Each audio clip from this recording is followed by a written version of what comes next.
ำแพงเอ้ยอ่านว่าลาผู้วาง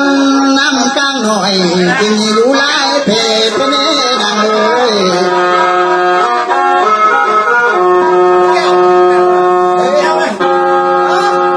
อ่านเพศนินานน้องไปเสืออันเลย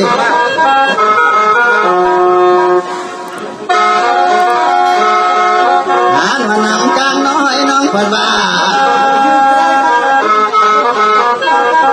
และสั่งได้จิตเพจันเบาลาย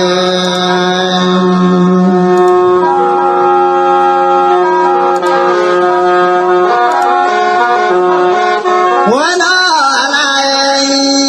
หรือว่าเพนึงนั้นเลย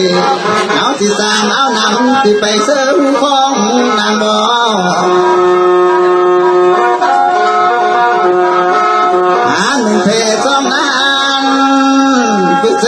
กินข้าวนางบ่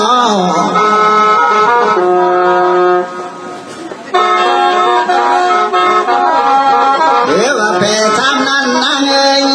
น้องที่สร้างเอานำไปอาบคนเขาเมื่ออายุนำนางบ่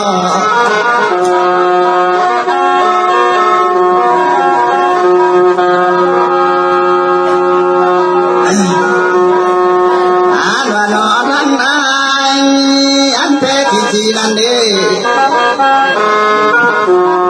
ถ้าว่าน้องเที่ยวมาเข้าที่ตำหูไล่เพื่อนางโบลาย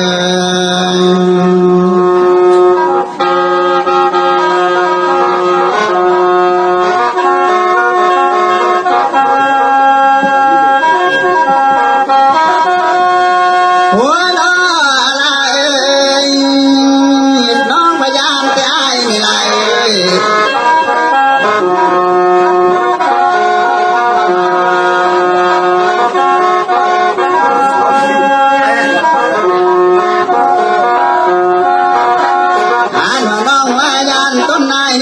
บ่ได้แกนเงินน้องนั่นหน่อยปลาอีสานเดือนน้องนั้นหน่อยก็นายบ่หูต่อสารบ่คำแพงเอ้ย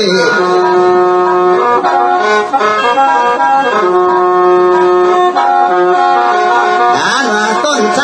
เดือนน้องงานนี่ต้นใจบ่หูคำบ่ยานได้เด้อเป็นว่าดีอันแม่นควายถึกเท่านั้นเอ้ยที่มาสร้างเป็นหน้าได้ได้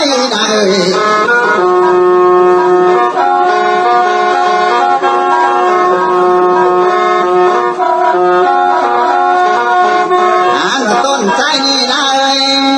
อันแม่นป้าอยู่น้องเอ้ยบ่มีผัวความยานให้คำดูฟังได้ได้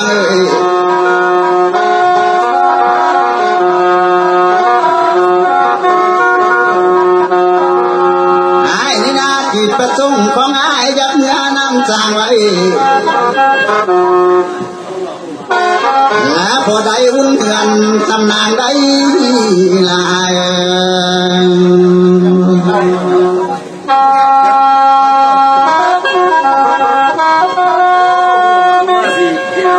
หัวน้อ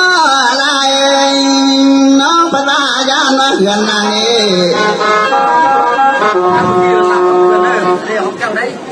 อ่านว่าอายเมื่ออายุสามเงินน้องยานมากล้วยหน่อยยานอายบ่อยากปั้นฉันบ่หอกยำแพงเอ้ย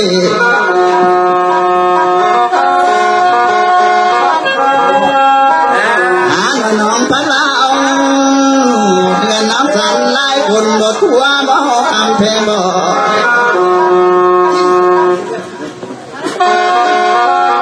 ก็หูมาแล้วเดือนต้นใจละหน้านอกกว่านั้นจนกว่าเดือนทหารได้ลาย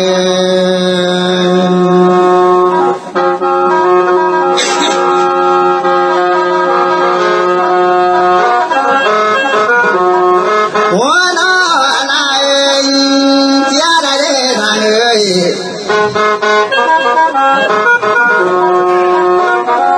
อันนายบ่ได้ตีความทุกข์เลย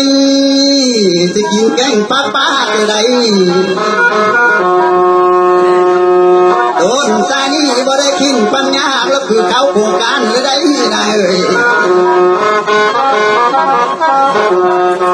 อันใจไอ้นี่กาคือเป็นทหารทั่วเมืองตึงบ้านนี่ได้ได้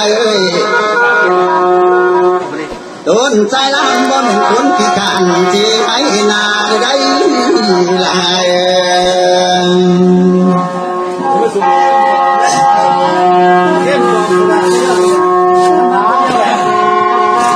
หัวหน้าอะไรโดนใจลำนี่บ่ได้ติดเสียน้องนายที่จะกินกันได้ได้เด้อการเพลงคนใจลำนี่กันไม่เบาเนี่ยได้หัวใจก็อย่างนั้นเฮ้ยต้นใจหักมาเลือใจล้นคือที่นางแนมรู้นี่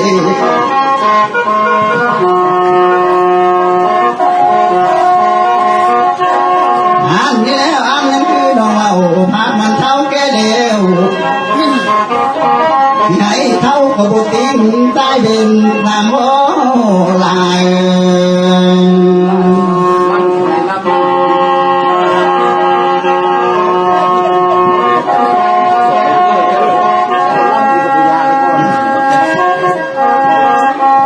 หัวหน้าอะไร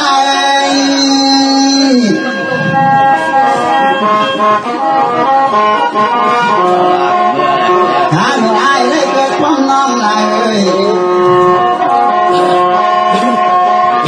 หาหนึ่งแพ้เดียวน้อยบริปาเสื้อคอนางไรกำแพงหาหนึ่งนายเพื่อสำนาป้าหนองหันมาเสียใบโป้กำนาบริปาเสื้อบ้านางไรหายนี่นะไอ้ที่พาน้องลาหน่อยจึงเมื่อก้อนคนนอนแน่ไรลาย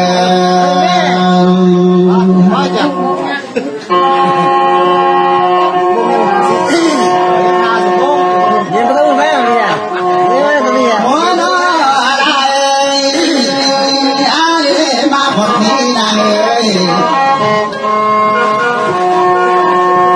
หาเงินต้นเอาหน้านี่มาเกิดจากนี้มามันเกิดบันไดกำลัง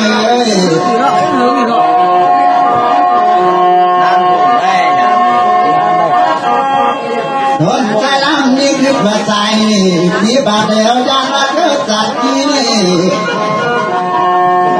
สองคนเอานี่ยานบ่าวลูกหน่อยรถปัดแม่มันไปบ่ลาย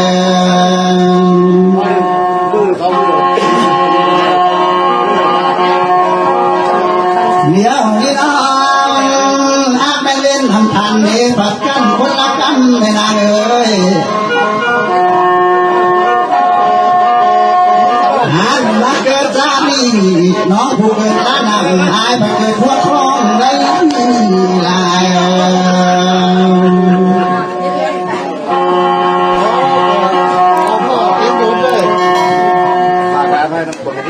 หามาตาเนี่ยลบนี่กัดตากันปัดไปคนละเจ้น้องนางน้องหามาตานี่ลมนี่เต้จังปัดไปคนละกำบ่นอเดี๋ยวนี้น้องกำเดินเอามาจากนี้สองคนเอาเดี๋ยวนี้เกิดคนละกำ